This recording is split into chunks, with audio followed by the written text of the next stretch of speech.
আগামী কয়েক বছরের মধ্যে চামড়া খাতের রপ্তানি আয় $5 বিলিয়ন নিতে চান উদ্যোক্তারা। তবে এজন্য চামড়া শিল্পনগরীর বর্জ্য শোধনাগার উন্নয়নের দাবি রয়েছে তাদের।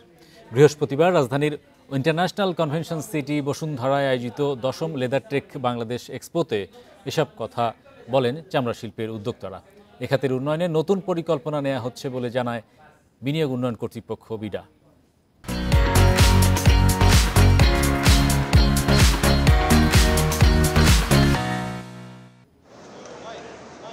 চামড়া শিল্পের উন্নয়নে সরকারিভাবে নানা আশ্বাস মিললেও বৈশ্বিক বাজারে ভালো অবস্থানে নেই বাংলাদেশ।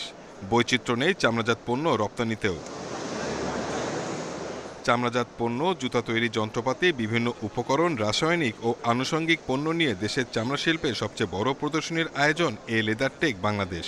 অংশ নিয়েছে 20 দেশে 200 প্রতিষ্ঠান।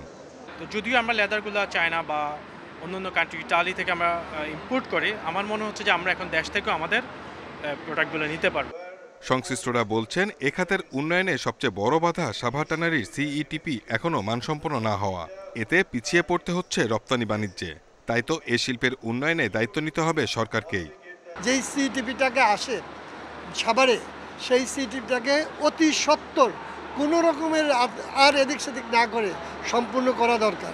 এটা এমনিতেই একটা অটিস্টিক চাইল্ড হয়ে বসে আছে গত 7 বছরে, আর সময় নষ্ট করার কোনো অবস্থানই আমাদের নাই।